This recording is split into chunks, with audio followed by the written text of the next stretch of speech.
What's up everyone, my name is Alex Miller, and today I'm going to be talking to you about budgeting. Now, I want to make this perfectly clear. If you're in like your mid-30s with like a family, you're a house owner, all that good stuff, this video isn't for you. This video is for the people that are in the age range of 16 to 20 something that just got their first job or just got their first, made the first steps of their career. They have no idea how to do financial budgeting type things. These are the type of people that this video is for. So long story short, this video is basically just for the people who have no idea what they're doing with their money. So I'm here to teach you. And if you like this video, don't forget to hit the like button and subscribe for my future uploads. Now, without further ado, let's get to it. So first things first, you're gonna want to figure out exactly how much you make. For this scenario, I chose a McDonald's crew member, making somewhere around minimum wage because this video is intended for younger audiences that just got their first job, as I said before. Now let's say you make $8 an hour and work anywhere between 25 to 40 hours a week. Now, I understand that is a big gap, but trust me, I'll get to that. That means per week you'll be making anywhere between $200 and $320, and that means per month you'll be making anywhere between $800 and $1,280. Now, for the sake of financial security, I like to round down when it comes to my income, because not every week, especially if you work hourly, don't get paid salary, by salary rather, is going to be a perfect 40-hour work week. Maybe your boss has to cut down hours because income for the company has not been the best. So for this case, we're going to round down. So we're going to take $800 per month as our normal income. Next, we're going to take in your expenses. Now, for the sake of simplicity, I'm just going to keep three major expenses for basically our math equation, our basic example budget. And those three examples are going to be the car that you drive, the food that you eat, and the house that you live in. We're going to start with the car. Now, as we're figuring this out, I want you to keep in mind that some people are going to have more expenses, some people are going to have less. This isn't a one-size-fits-all type of budget, because I know for example, I have to pay on 2 cars, rent, insurance, yada yada yada. I have a lot more expenses than just 3. So it's up to you to take into account your own expenses and do the appropriate math. So back to the car. According to thebalance.com, the average car payment in 2015 was a little over $30,000, right? Now that was for a new car. Now most likely coming straight out of high school or what have you, you're probably not going to get a brand new car. You're probably going to go for a used car. Say your used car was worth, let's say $8,000. We're also going to say that you're doing a 4-year payment plan. So we're going to divide 8,000 by 4, and you're going to get, that happened. And you're going to get 2,000. From there, you're going to divide that by 12, and you're going to get your monthly payment for each month, which will come down to 166.6 repeating, so we'll just say 167. That's going to be your car payment, right? Now when it comes to my expenses, I like to round up, almost like how I round down with my income. Now the reason I do that is because if you prepare for your expenses to be more than what they are, then regardless, you're going to have enough money to pay for those expenses.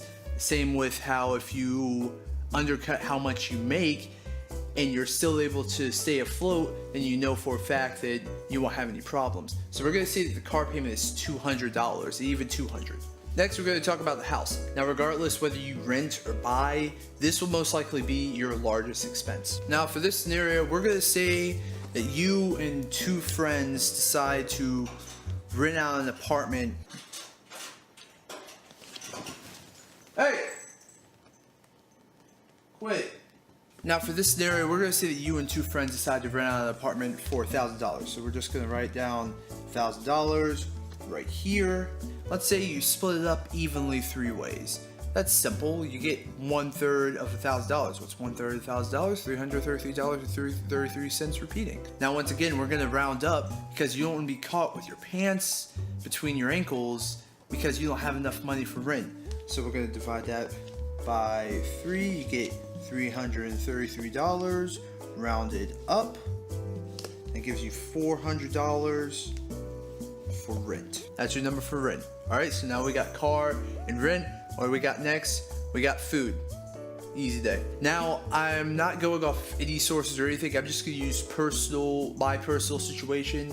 And with my personal situation, me and my wife, we spend roughly per month $400 on food. That's for the both of us. So that means every single week we set aside $100 for food. So let's say you're just one person living by yourself.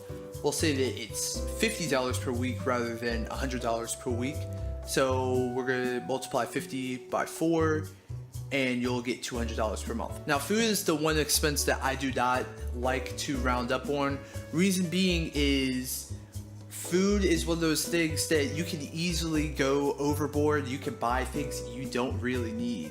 You'll go to the grocery store to buy food for the week and you know everything that you want to cook that week, but then you're like, oh, but I rounded up on my expenses, so now I can use all this extra money to get a bunch of stuff that I don't need. And you're gonna fall into almost like this sense of, I need these things because I've been getting them for so long, that even when you don't have the money for it, you're like, oh, but I always get these, so I'm just gonna spend more money than I actually need to get these things that I don't even need.